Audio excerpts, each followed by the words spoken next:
અકસ્માતમાં બાળકનું મોત થયું છે। ટુ વ્હીલર અજાણ્યા વાહન સાથે ધડાકાભેર અથડાઈ ગયું હતું। અચાનક વળાંક લેતા ટુ વ્હીલર વાહન સાથે અથડાયું ને અટલાદરા પાદરા રોડ પર આ ઘટના બની છે। મોપેડ ચાલક પિતાને માથાના ભાગે ઈજા પહોંચી છે। ઈજાગ્રસ્ત પિતા સારવાર હેઠળ છે।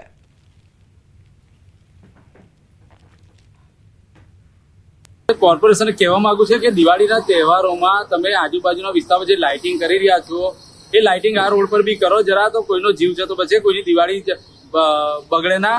પરિવારમાં આ શોકનો માહોલ થઈ ગયો છે અત્યારે, જેને તમે ધ્યાન પર લો। અને એ રોડની હાલત એટલી ખરાબ છે કે તમને પોલીસ વિભાગ બી કહીને થાક્યો કે આ રોડને મોટો કરો, નહીં તો ડિવાઈડર લગાવીને જરા અને સેફટીમાં ધ્યાન આપો, પણ કોર્પોરેશન ઉડાડતું નથી। એના કારણે અવારનવાર અકસ્માતો થયા છે। આગળ કેનાલમાં ડૂબી જતા 2 બાળકોના મોત થયા છે। વાવ થરાદના અજાવાડા ગામે બની છે આ ઘટના।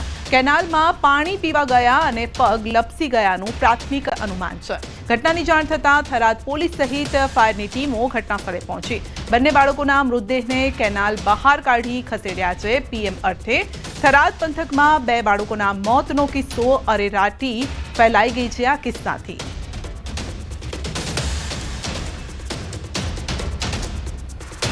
સાબરકાંઠામાં જોખમી સવારીનો વિડીયો વાયરલ થયો છે। ખાનગી બસમાં ક્ષમતા કરતાં વધુ મુસાફરો બેસાડ્યા છે। નેશનલ હાઈવે પર બસમાં ખીચોખીચ મુસાફરો ભર્યા છે। બસની છત પર મુસાફરો બેઠેલા નજરે પડ્યા છે। જો કોઈ મોટી દુર્ઘટના સર્જાય તો જવાબદાર કોણ, આ સવાલ ઊભો થઈ રહ્યો છે। દંડનીય કાર્યવાહી કરવામાં આવે તેવી પણ લોકોની માંગ છે। તો આપ જોઈ શકો છો, એક તો તહેવારી સિઝન છે અને તહેવારી સિઝનમાં ના થવાનું પણ થઈ શકે છે, કારણ કે જોખમી સવારી અહીંયા જોવા મળી રહી છે। જેટલા કદાચ બસની અંદર મુસાફરો છે એટલા જ બસની ઉપર પણ બેસેલા છે। અત્યારે વતન જવા માટે પણ લોકોને જ્યારે વાહનોમાં ભીડ જોવા મળી રહી છે તો આ રીતે છત પર બેસાડીને મુસાફરી કરાવાઈ રહી છે। ધનતેરસ દિવસે વાહનોની ડિલિવરી માટે જામ્યો છે માહોલ। જીએસટી દરમાં ઘટાડાના કારણે ઓટોમોબાઈલ સેક્ટરમાં 12 થી 15% ગ્રોથ થયો છે। ટુ વ્હીલર અને 4 વ્હીલરની ડિલિવરી માટે પહોંચી રહ્યા છે પરિવારો। અમદાવાદમાં 8 થી 10 હજાર ટુ વ્હીલર અને 3 થી 4 હજાર 4 વ્હીલરની ડિલિવરી થશે। રાજ્યભરમાં 50 હજાર ટુ વ્હીલર અને 25 હજાર 4 વ્હીલરની ડિલિવરી થશે। જીએસટી 22 તારીખથી ઘટાડો થયો, એના કારણે ટુ વ્હીલરમાં લગભગ સરેરાશ 10,000નો ઘટાડો થયો છે અને 4 વ્હીલરમાં 1 લાખનો ઘટાડો થયો છે। તો જે મોમેન્ટમ થોડું અટકી ગયું હતું, વર્ષની જ્યારે શરૂઆત થઈ ત્યાંથી લઈને સપ્ટેમ્બર સુધી 3-4% જ ગ્રોથ હતો અને ઓટોમોબાઈલ થોડું સ્ટેગ્નન્ટ થઈ ગયું હતું, પણ આ જીએસટીના એપ્લિકેશન પછી ખાસું બધું મોમેન્ટમ વધ્યું છે। તો આજે લગભગ ટુ વ્હીલર આપણે અમદાવાદની વાત કરીએ તો 8 થી 10 હજાર જેવા ટુ વ્હીલર્સની આજે અને દિવાળીના પિરિયડમાં ડિલિવરી થશે, અને એ આખા ગુજરાતની વાત કરીએ તો 50 હજારથી પણ ઉપર ગાડીઓની ડિલિવરી આ 2-3 દિવસોમાં ફેસ્ટિવલ પિરિયડમાં થશે। સેમ એ રીતે કાર લગભગ 3 થી 4 હજાર અમદાવાદમાં અને 25 હજારના આજુબાજુ। તીજ તાલુકાના મજરા ગામે 2 જૂથ વચ્ચે ઘર્ષણ સર્જાયું। આ હિંસક અથડામણ ગામના અનેક ખાનગી વાહનો, મકાનો સહિત મિલકતને પણ નુકસાન પહોંચ્યું છે। પોલીસે ઘટનાસ્થળે પહોંચી 60 વ્યક્તિઓના નામજોગ 110 કરતાં વધુના ટોળા સામે ફરિયાદ દાખલ કરી તેમજ 20 વ્યક્તિઓને રાઉન્ડ અપ કરી લેવાયા છે। તો ગામના ચોકમાં આવેલા ભૈરવ દાદા મંદિર ખાતે દિવાળી તહેવાર નિમિત્તે 3 દિવસ આરતી અને ગરબા યોજાતા હોય છે, જેના ભાગરૂપે ગઈકાલે બંને જૂથના વ્યક્તિઓ મંદિરમાં આરતી સમયે હાજર હતા। બોલાચાલી થયા બાદ મામલો બીચક્યો હતો। ગામની મહિલાઓ હજુ પણ ભયના માહોલ હેઠળ છે। ફરી તંગદિલી ન સર્જાય તે માટે હાલ ગામમાં પોલીસનો ચુસ્ત બંદોબસ્ત ખડકી દેવાયો છે।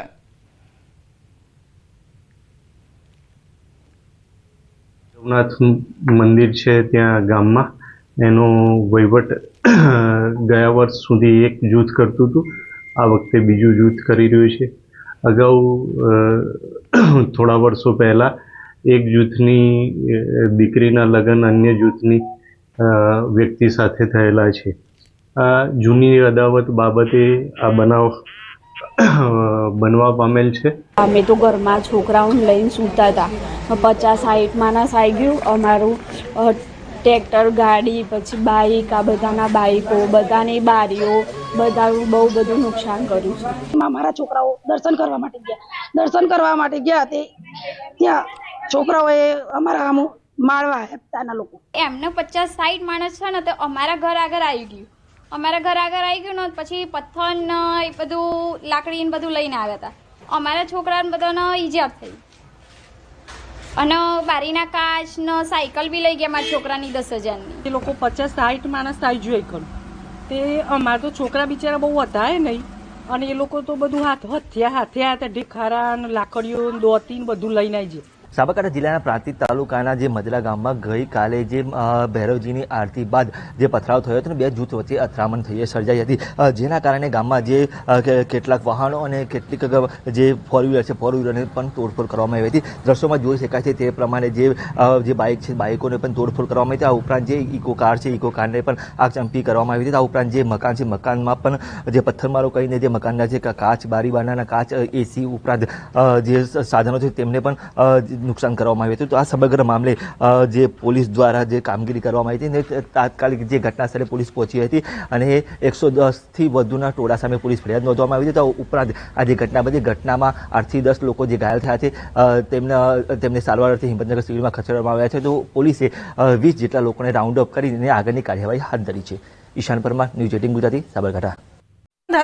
પ્રવીણ માળીએ વન અને પર્યાવરણ મંત્રી તરીકેની જવાબદારી સંભાળી. મંત્રીએ પદ સંભાળ્યા બાદ સૌપ્રથમ શક્તિપીઠ અંબાજીમાં તેઓ પહોંચ્યા. ભાજપના કાર્યકરોએ મંત્રીનું પરંપરાગત રીતે સ્વાગત કર્યું, જે બાદ મંત્રીએ મા અંબાના ચરણોમાં શીશ ઝુકાવ્યું હતું. મંત્રીએ મા અંબાના દર્શન કરી ધન્યતા અનુભવી છે અને આ ધાર્મિક યાત્રા દ્વારા તેમણે પોતાના રાજકીય જીવનની નવી શરૂઆત માટે આધ્યાત્મિક શક્તિ પ્રાપ્ત કરી હોવાનું જણાવ્યું છે. રાજ્યનો મંત્રીમંડળનું વિસ્તરણ થયું. માન્ય રાજ્યપાલના હસ્તે મંત્રીમંડળના શપથ લીધા બાદ હું આજે બનાસકાંઠાની જેનો ગુજરાતનો ઈશાન ખૂણો કહેવાય એવા અંબાજીના પવિત્ર યાત્રાધામની અંદર દર્શન કરી તો ડેપ્યુટી સીએમ હર્ષ સંઘવી નમન કરી નવી ઓફિસમાં પ્રવેશ્યા હતા. પદભાર સંભાળ્યા બાદ તેઓએ હર્ષ સંઘવીનું નિવેદન પણ છે કે મા અંબાના ચરણોમાં વંદન કરી ગણપતિજીની પૂજા અર્ચના કરી મહાવીર સ્વામીના દર્શન કરી પદભાર સંભાળ્યો છે અને આ કાર્યાલય થકી દરેક નાગરિકને સેવા મળે તે માટે હંમેશા પ્રયત્નશીલ રહીશ. આજના દિવસમાં મારા સાથી પૂર્વ મંત્રીઓ સંકલન કરી તેમના વિભાગનું માર્ગદર્શન લઈને અલગ અલગ બેઠકો પણ કરીશું તેવી વાત કરી છે. રાજ્યના પ્રત્યેક નાગરિકોને વધુમાં વધુ સેવા મળી રહે અને આ કાર્યાલય થકી વધુમાં વધુ લોકોને નાની મોટી કોઈ બી તકલીફમાં મદદ મળી રહે તે દિશામાં કામ કરવા માટે આજે ઉપમુખ્યમંત્રી તરીકેનો ઓફિસમાં ચાર્જ લેવાનો અવસર મને પ્રાપ્ત થયો છે. પ્રદ્યુમન વાજાએ કેબિનેટ મંત્રી તરીકે ચાર્જ સંભાળ્યો. મંત્રીએ ચેમ્બરમાં પૂજા અર્ચના કર્યા બાદ ચાર્જ લીધો છે. શિક્ષણ મંત્રીએ ન્યૂઝ 18ની ટીમ સાથે વાતચીત કરી અને પક્ષે સોંપેલી જવાબદારી પર ખરા ઉતરીશું. અનેક પડકારો કેમ ન હોય, પરંતુ પક્ષને મજબૂત બનાવવા પ્રયાસ કરીશું. પક્ષની વિચારધારાને સમર્થન આપીશું તેવી વાત કરી છે. મંત્રીમંડળનું વિસ્તરણ થયું અને નવા મંત્રીઓની નિયુક્તિ થઈ ચૂકી છે અને આજે વિધિવત રીતે ચાર્જ સંભાળી રહ્યા છે. કોડીનારના ધારાસભ્યએ કેબિનેટ મંત્રી તરીકેનો ચાર્જ સંભાળ્યો છે. સંવિધાનની પૂજા અર્ચના કરી અને તેઓએ આ ચાર્જ સંભાળ્યો છે. તેમની સાથે વાત કરીશું કે શું કહે છે. સાહેબ, સંવિધાનની પૂજા કરવામાં આવી અને ત્યારબાદનો આ ચાર્જ સંભાળવામાં આવ્યો, શું કહેશો આ મુદ્દે? સર્વપ્રથમ તો પાર્ટીનું કેન્દ્રીય શીર્ષસ્થ નેતૃત્વ, રાજ્યનું શીર્ષસ્થ નેતૃત્વ અને ભારતીય જનતા પાર્ટીના સમગ્ર પરિવારનો હું હૃદયપૂર્વક આભાર વ્યક્ત કરું છું કે તેમણે મારામાં ભરોસો મૂકી અને મને આટલું મોટું કેબિનેટ કક્ષાનું મંત્રીપદ આપ્યું અને જે ભરોસો મૂક્યો છે એનું જતન કરી અને હું એ જવાબદારી નિષ્ઠાપૂર્વક બજાવવાનો પ્રયત્ન કરીશ. તેની સાથે સાથે આજે શુભ મુહૂર્તમાં સરસ્વતી માતા અને બંધારણનું પૂજન કરી અને સમગ્ર કાર્યકર્તાઓ, મોરચાની ટીમ, અમારા રાજ્ય કક્ષાના મંત્રીશ્રી, ધારાસભ્યશ્રી અને બધા જ કોડીનારના પણ મારા વિધાનસભાના બધા જ કાર્યકર્તાઓ છે તેમની સાથે આજે વિધિવત માતાજી અને બંધારણનું પૂજન કરી અને ચાર્જ સંભાળ્યો છે. એ બદલ હું પાર્ટીનો પણ ખૂબ ખૂબ આભાર માનું છું. સામાજિક ન્યાય અધિકારીતા મંત્રાલય સાથે શિક્ષણ વિભાગની જવાબદારી પણ તમને સોંપી છે અને જવાબદારીને કેવી રીતે વહન કરશો? આવનારા દિવસોમાં કેવા પડકારો તમે જોઈ રહ્યા છો?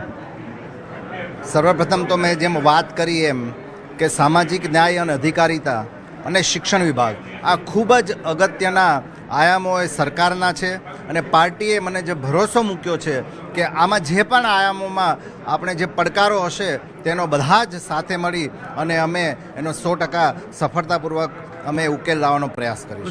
જીતુ વાઘાણીએ ચાર્જ સંભાળ્યો છે.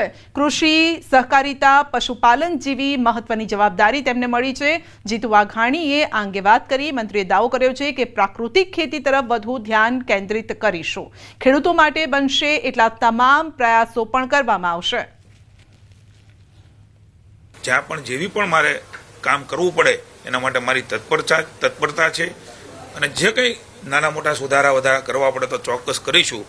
વિશાળ હિતમાં જે કરવું પડતું હોય, ઘણી વખત ઘણાને એવું લાગતું હોય કે આ કરી નાખવું જોઈએ, ઘણા લાગવું જોઈએ નહીં કરવું જોઈએ, પણ ટોટાલિટીમાં વિશાળ હિતમાં જે કરવું ઘટતું હોય એ રાજ્ય સરકાર અગ્રતાક્રમથી ચોક્કસ કરશે.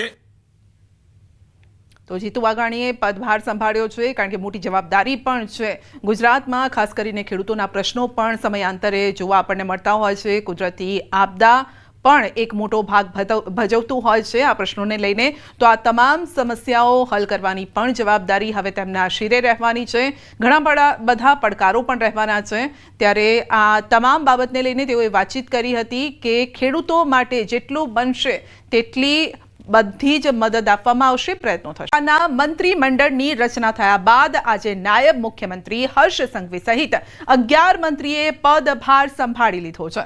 રીવાબા જાડેજા, હર્ષ સંઘવીએ ચાર્જ લેતા પહેલા ઓફિસમાં પૂજા વિધિ કરી.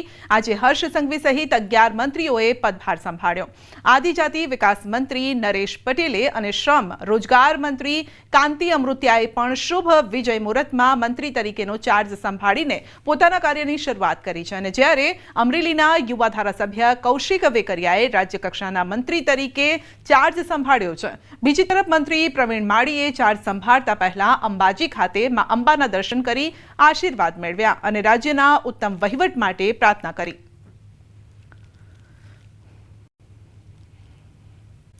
હાલના મોરવા હડફ ડેમમાંથી પાણી છોડવામાં આવ્યું છે. તો ડેમની રોલ લેવલ સપાટી જાળવવા માટે નદીમાં પાણી છોડાયું છે. ડેમનો 3 નંબરનો ગેટ અડધો ફૂટ ખોલી દેવાયો છે. 681 ક્યુસેક પાણી છોડવામાં આવ્યું છે. ઉપરવાસમાં 80 ક્યુસેક પાણીની આવકને લઈને પાણી છોડવા માટે નિર્ણય લેવાયો છે. ડેમના કેચમેન્ટ વિસ્તારમાં ડેમને જોડતા કોતર સહિતમાંથી વહેતા પાણીનો પ્રવાહ ડેમના પાણીમાં ભળતા એક સપ્તાહમાં રૂલ લેવલ સપાટીમાં વધારો થયો હતો.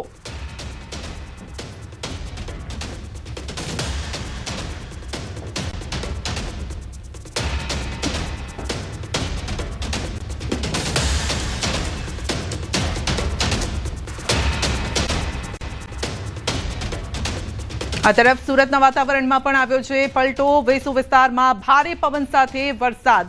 વાદળછાયા વાતાવરણ વચ્ચે ધોધમાર વરસાદની એન્ટ્રી થઈ છે. તો જે પ્રકારની આગાહી હતી કે દિવાળીના દિવસોમાં વરસાદ પડશે અને વાવાઝોડાનું સંકટ છે, તો વરસાદ પણ આવી પહોંચ્યો છે સુરતમાં. જ માવઠાનું જોખમ છે. હવામાન નિષ્ણાત અથિયા શેટ્ટીનું પણ અનુમાન છે કાળી ચૌદસના દિવસે થઈ શકે છે વરસાદ.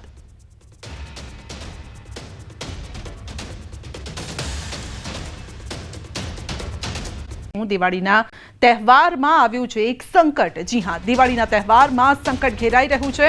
અંબાલાલ પટેલે કરી છે મોટી આગાહી. ગુજરાતના વાતાવરણમાં પલટો આવશે.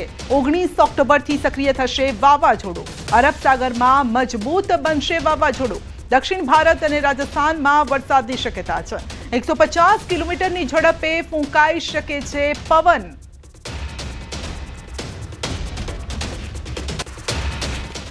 જ્યારે એ સિસ્ટમ અરબ સાગરમાં પ્રવેશ કરશે ત્યારે વધારે મજબૂત થશે અને અરબ સાગરમાં જે સાયક્લોન બનવાનું છે, તોફાન, એ મજબૂત બનવાની શક્યતા રહેશે.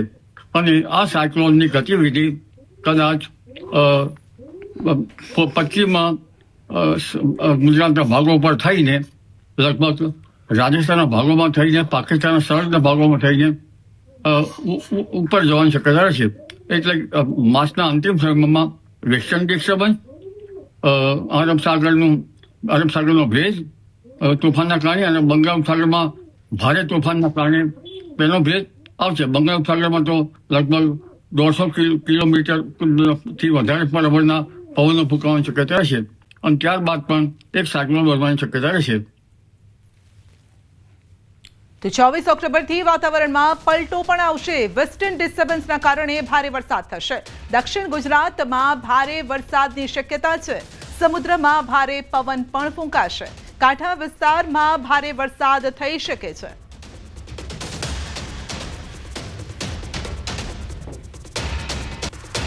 ઓક્ટોબર બાદ દક્ષિણ ગુજરાતના ભાગમાં ક્યાંક વરસાદ થવાની શક્યતા રહેશે અને લગભગ નવા વર્ષની શરૂઆતમાં વાદળો આવવાની શક્યતા રહેશે અને નવા વર્ષની શરૂઆતમાં વાદળો આવવાની શક્યતા રહેશે. પરંતુ કાર્તક માસની પૂનમ સુધીમાં લગભગ હલચલ જોવા મળશે અને એક પછી એક વાવાઝોડા બનતા દક્ષિણ ગુજરાતના ભાગો પ્રભાવિત થશે.